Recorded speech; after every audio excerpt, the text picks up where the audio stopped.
Good afternoon. You have 10 minutes for your presentation. The questioning will come from the official opposition in this case. I just ask you to state your names for our recording Hansard, and then you can begin. Hey, my name is Wilma Jeffrey. I'm Chair of Ontario Pork. And I'm Patrick O'Neill, staff at Ontario Pork. And as a background, I farm hogs, cattle, grains, and oilseeds in Bruce County. I am Chair of Ontario Pork, and Ontario Pork is the marketing board that represents the pork producers of the province. So as you are aware, Ontario Pork's beef and hog farmers have come together to partner with the provincial and federal governments to establish a price risk insurance program modeled on the successful grains and oilseeds program. Funding and launching the risk management program for hogs in the current year 2011 is our #1 priority. This is what I want to talk about today, and I welcome any questions you might have in the discussion period. Over 80,000 Ontarians make their living on farms, and more than 700,000 Ontarians work in the agri-food industry, including over 82,000 in food processing, 130,000 in food manufacturing, 171,000 in retail, and 321,000 in food service. Every one of these 700,000 jobs flows out of the goods produced by primary agriculture. Sales from market hogs alone were over $660 million in 2010. Beyond the jobs created on farm, Ontario's hog producers support several key industries, including feed mills, nutrition companies, farm equipment and construction companies, veterinarians, pharmaceutical suppliers, genetics and breeding companies, transporters, live animal processors, further processors, wholesalers, exporters, and the rest of the food industry. The point, quite simply, is that our industry's impact is felt throughout the provincial economy, especially among our suppliers in rural Ontario.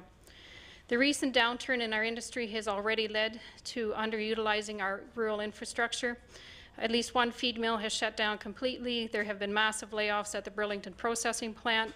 Transport companies have closed or been sold. Veterinarians have merged practices, and many have had to switch to pet care. Every time a supplier or a customer downsizes or goes out of business, our rural economy suffers and our industry loses valuable infrastructure. Ontario's hog sector has been devastated in recent years as losses have mounted due to a series of shocks outside of the industry's control. A rapidly strengthening Canadian dollar, surging feed prices, trade barriers such as U.S. country of origin labeling, and the effects of H1N1 have compounded to cause the hog industry to shrink at an unnatural level. The hog industry is cyclical, and producers are used to managing losses. Producer profits in 2000 and 2001 helped to offset losses in 2002 and 2003. But the latest string of losses is both unprecedented and historic. As you can see in Figure 1, which is on the next page, losses in the industry have extended from 2006 to 2010, the longest sustained period of losses ever recorded. Cumulative losses to hog producers over that time reached nearly $600 million, approximately equal to the value of all of last year's production. Surging feed prices mean that the picture for 2011 still remains uncertain. So Ontario producers are not helped by the fact that producers in other provinces have received far more government support during this crisis. A simple look at the provincial share of government expenditure on agriculture demonstrates the unlevel playing field the industry is facing.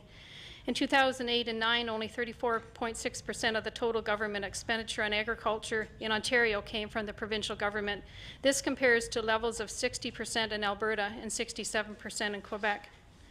Figure 2, which is again on the next page, shows that Ontario's productive sow herd, represented by the blue line, has fallen by more than 20% since 2007. As producers have reacted to the sea of red ink. During the same period, Quebec's sow herd declined by a mere 6.5%. Now Ontario processors face stiff competition from imported meat from Quebec, while facing ever greater difficulty finding live animals to run their plants. The difference is stark, especially when considering the many natural advantages Ontario's better soil and warmer climate provide. Ontario has a long history as a major exporter of live animals and pork products. If the current trends are left unchecked, Ontario now risks becoming reliant on imports at a time when consumers are asking for locally produced food. In 2010, imports of pork into Canada will set a new record, with more than 180,000 tons coming into the country, primarily from the United States. Even in the face of these challenges, though, our industry continues to innovate. Recently, the industry has focused on getting large retailers to source Ontario pork instead of U.S. This being Costco recently has begun sourcing Canadian product in Ontario stores using the Pork Marketing Canada label. An experimental exhaust filtration system on barns to halt the spread of disease is another way our industry is continuing to innovate despite the rough times. In the face of the challenges facing the industry, Ontario Pork developed our program proposal in close consultation with our members. Through county meetings, our annual meeting, and 3 intense policy days, members discussed the problem and various potential solutions. The final policy day meeting on September 17, 2010 featured an in-depth discussion with overwhelming support from the delegate body. In November, an hour-long telephone town hall was held where we dialed our entire membership and revealing that 85% of producers would participate in the program and nearly 80% of producers were willing to help support and lobby for the program. Feedback from our membership makes it clear that effectively launching the program is the #1 priority of our members. Governments do provide support to agriculture, and for that we are thankful. The Ontario government provided ad hoc funding to partially offset 2007 losses, and the federal provincial agri-stability program has provided some help to the industry. We are also thankful for Minister Mitchell's work providing access to OMAFRA staff and promoting the need for predictable and bankable farm programs. Unfortunately, agri-stability has some significant shortcomings. It provides unequal support to diversified farmers who grow multiple commodities, and once a downturn in profitability stretches over 2 years, agri-stability is not designed to offer meaningful support. We believe we have a solution, a price insurance program based on the successful risk management program for grains and oilseeds. The program would cover 100% of the difference between the support price and the industry average market price for all who participate. This would guard against the extreme fluctuations in costs, giving producers time to adjust. I'd like to explain a few of the features of the program. First, the program is a complement to the current agri-stability federal-provincial program. Producers must be enrolled in both programs and would receive the higher of agri-stability or the RMP program. Participation in both programs is voluntary. Second, the program will be funded by producer premiums as well as government contributions, initially by the provincial government and then hopefully by the federal government. We are actively lobbying the federal government to participate. Producer premiums will be set at 30% of the additional costs associated with long-term program payouts, making the program fiscally sound and responsible. At the 30% premium level, substantial market discipline would continue to exist and govern producer actions. Producers would have every incentive to keep costs under control, run efficient operations, manage production volumes wisely, and innovate. Our implementation plan calls for a transition into the full insurance program to start in 2011. This transition period would allow farmers and the ministry staff to prepare and meet their full program obligations. Ontario Pork has modeled the program. In 2009, the year with the worst losses in the last decade, the provincial share of the program would have paid out approximately $70 million to producers. Ontario Pork has worked closely with other commodity groups through partnerships such as the Ontario Agriculture Sustainability Coalition, or OASC for short. The coalition includes commodity groups representing grains and oilseeds, horticulture and livestock, as well as general farm organizations like the Christian Farmers and the Ontario Federation of Agriculture. Basically, it's all of non-supply managed agriculture. In the fall, Ontario Pork and the Ontario Cattlemen's Association announced plans to formally work together to build on OASC's accomplishments. So in conclusion, the program, I'd say it's urgently needed. It's the #1 priority of local producers.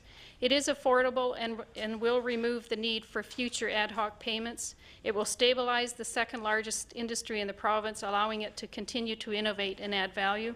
Its benefits will be felt immediately throughout the entire economy, especially in rural Ontario. So I'd like to thank you all for the opportunity of presenting. If any questions of any sort, I'd be happy to have them. Very good. And the question will go to Mr. Arnott. Thank you very much, Mr. Chairman, and thank you very much for coming here today to make this presentation to the Standing Committee on Finance and Economic Affairs.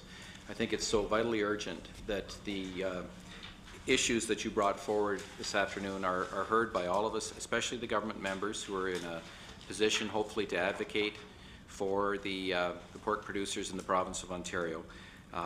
For my part as the MPP for Wellington Halton Hills, I had a chance to attend the annual general meeting of the Wellington Cattlemen's Association on Saturday, January the 15th, and Thursday, January 27th, I had the privilege of attending the Wellington Pork Producers annual general meeting.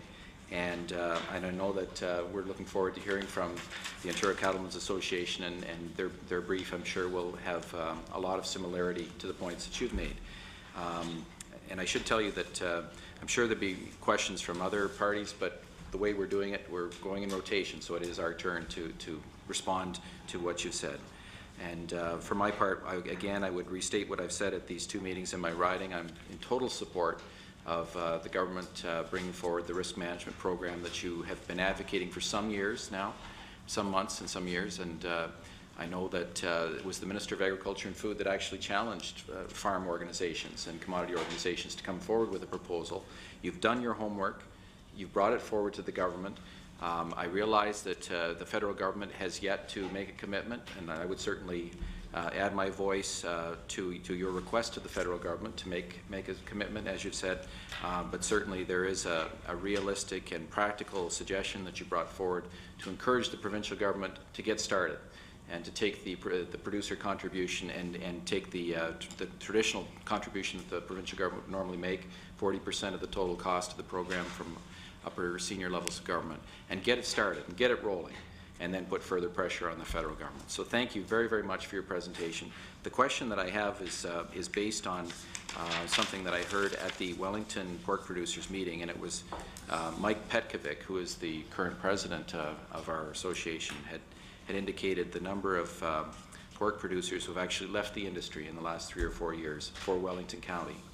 Do you have any data as to how many pork producers have actually left the industry across the province in the 4 years since we've seen these losses? And I ask that question again as a way of showing the government how important this is and how serious the situation is without immediate action on their part. In fact, our hog numbers number of producers have been in decline for several years. It is due to two factors. One is that our farms are always trying to innovate and become more efficient and put as many animals through the farm with being environmentally sustainable. So we've seen a very substantial downturn.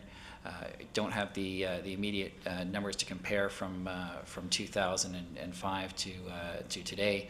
I can tell you that over the last year, we lost over 300 producers, more than 10% of producers left the industry only in the last year. And again, the volume of sows in the province, productive industry, since 2007 has fallen by more than 20%. So we've seen extreme impact on the number of producers leaving, the number of businesses, and the amount of product being produced. So it is severe. We're reacting. In fact, the federal government had a program that started, I think, about 2 years ago. It was a nationwide program to help producers get out of the business, and Ontario unfortunately used that program disproportionately. So the producers in Ontario are exiting far beyond the rates of the rest of the country as well. Thank you. And thank you for your presentation. Thank you very much.